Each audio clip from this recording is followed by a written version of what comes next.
মেসির কোলে থাকা এই শিশু একদিন বড় হয়ে তার সাথে ওয়ার্ল্ড কাপের ফাইনাল ম্যাচ খেলবে, এটা কেই বা ভেবেছিল?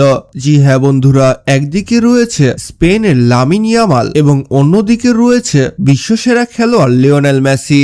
স্পেন ফ্রান্সকে 2-0 গোলে হারিয়ে খুব সহজেই ফাইনালে উঠে যায়, আর অন্যদিকে আর্জেন্টিনা 85 মিনিটে যেয়ে কামব্যাক করে এবং ইংল্যান্ডকে 2-1 গোলে হারিয়ে ফাইনালের টিকিট কনফার্ম করে। জি হ্যাঁ বন্ধুরা, আজকের এই ভিডিওতে আমরা ফুটবল ইতিহাসে সেরা দুইটি টিম ফাইনালে মুখোমুখি হতে দেখব এবং 20 জুলাই কে ইতিহাস গড়তে চলেছে।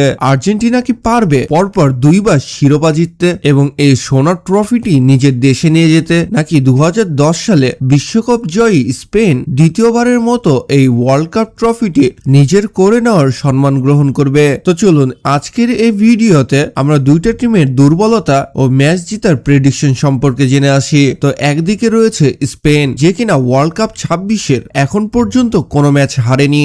স্পেনের ডিফেন্স দৃঢ়তা, লামিন ইয়ামালের স্কিল, রদ্রির পাসিং এবং ড্যানি অলমোর অফেন্সিভ অ্যাটাকিং, তাদের খেলা দেখে মনে হয় যেন তারা ফুটবল মাঠে খেলার থেকে ফুটবল নিয়ে ছন্দ সাজাচ্ছে। জি হ্যাঁ বন্ধুরা, যেখানে ফ্রান্সের মতো একটি চ্যাম্পিয়ন ফাইট টিমকে তারা নাচিয়ে নাচিয়ে 2টি গোল করে, ফ্রান্সকে একটিও সুযোগ দেয়নি গোল করার জন্য এবং কখন কখন তারা 90 মিনিট খেলে পার করে দেয়। তাদের খেলা দেখে তা বোঝাই যায়নি। নকআউটে তারা অস্ট্রিয়াকে 3-0 গোলে হারায়, পর্তুগালকে 1-0 গোলে এবং কোয়ার্টার ফাইনালে এসে বেলজিয়ামকে 2-1 গোলে হারায়। আর সর্বশেষে সেমিফাইনালটি এবার ওয়ার্ল্ড কাপের সেরা শক্তিশালী দেশ ফ্রান্সকে 2-0 গোলে উড়িয়ে দিয়ে ফাইনালে জায়গা করে নিয়েছে।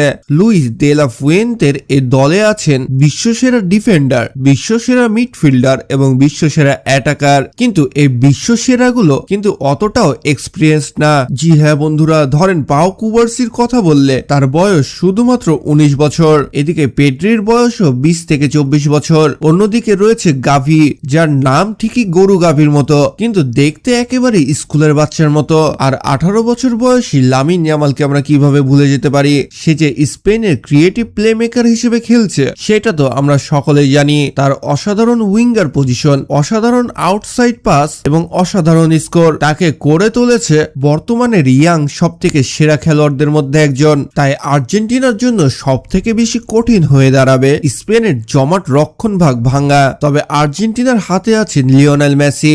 ইংল্যান্ডের বিপক্ষে তিনি প্রমাণ করে দেন স্পেস না পেলেও মাত্র কয়েক সেকেন্ডের ব্যবধানে তিনি ম্যাচের মোড় ঘুরিয়ে দিতে পারেন। আর্জেন্টিনা এবারের ফাইনালের পথটা মোটো সহজ ছিল না, তবে পুরোটা ছিল নাটকীয়তাতে ভরপুর। নকআউটের প্রত্যেকটা ম্যাচে তাদেরকে ঘাম ঝরাতে হয়েছে। রাউন্ড অফ 32-এ কেপ ভার্দে, জি হ্যাঁ বন্ধুরা, কেপ ভার্দেরকে 3-2 গোলে হারিয়ে পরবর্তী রাউন্ডে মিশরের বিপক্ষে যা করলেন, যা একটি মহাকাব্যিক জয়। জি হ্যাঁ বন্ধুরা, শেষ মুহূর্ততে যে পরপর 3টি গোল করে একটি অসাধারণ জয় বের করে আনে এবং কোয়ার্টার ফাইনালে সুইজারল্যান্ডকে 3-1 গোলে হারিয়েছেন এই বিশ্ব সেরা টিমটি। আর সেমিফাইনালের কথা কি বলবো? সেমিফাইনালের কথা তো আপনারা জানেনই। ইংল্যান্ডের কাছ থেকে 55 মিনিটে তাদেরকে একটি গোল হজম করতে হয় এবং খেলা শেষ হওয়ার মাত্র যখন 5 মিনিট বাকি তখন এনজো ফার্নান্ডেসের একটি শটে সুন্দর একটি গোল বের করে নিয়ে আসেন আর্জেন্টিনা টিম। জি হ্যাঁ বন্ধুরা, মেসির অ্যাসিস্টে এখানে তারা সমতায় ফিরে এসেছিল এবং তারই 5 মিনিট পরে যখন 90 মিনিট এবং 2 মিনিট এক্সট্রাতে যায় তখন লাউতারো মার্টিনেজের একটি অসাধারণ হেডে গোল বের করে নিয়ে আসেন পুরো আর্জেন্টিনা টিম। তাদের লাস্ট মুহূর্ততে এসে কামব্যাক করার যে অভ্যাসটা হয়ে পড়েছে সেটাই তাদেরকে আজ বিশ্বসেরা কামব্যাক টিমের মধ্যে একটি ধরা হচ্ছে।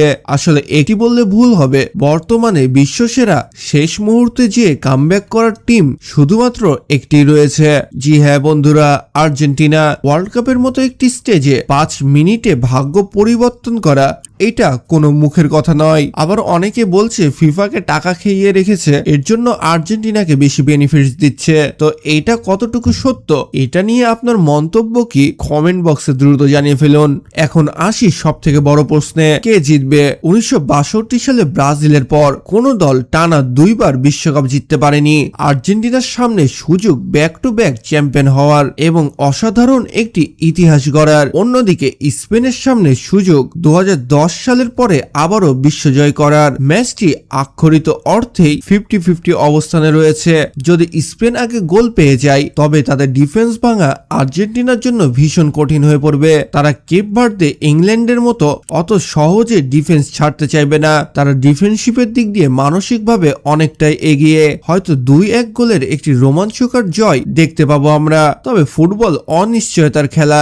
স্পেন জিতলেও অবাক হওয়ার কিছু থাকবে না, আর আর্জেন্টিনা জিতলেও দুঃখ পাওয়ার কিছু থাকবে না। হয়তো স্পেন একটি শুরুতে গোল করে দিতে পারে, যেটা আর্জেন্টিনার জন্য অস্বাভাবিক কিছু না। জি হ্যাঁ বন্ধুরা, কারণ আর্জেন্টিনা এই ওয়ার্ল্ড কাপে তাদের শ্রেষ্ঠ খেলাটা দেখিয়েছে। 70 মিনিটের পরে তারা শুরু থেকে ঠিকই অ্যাটাক করে খেলে, অসাধারণ খেলা, কিন্তু ফিনিশিং এবং অসাধারণ স্কোর বের হয়ে আসে একেবারে যে শেষ মুহূর্তে। কারণ আর্জেন্টিনা এখন কামব্যাক করা টিম। তারা যেন কামব্যাক করাতে এক প্রকার অভ্যস্ত হয়ে পড়েছে। কিভাবে হারা ম্যাচকেও জিতিয়ে দিতে হয় সেটাই এবারের ওয়ার্ল্ড কাপে দেখে যাচ্ছে বিশ্ব চ্যাম্পিয়ন আর্জেন্টিনা।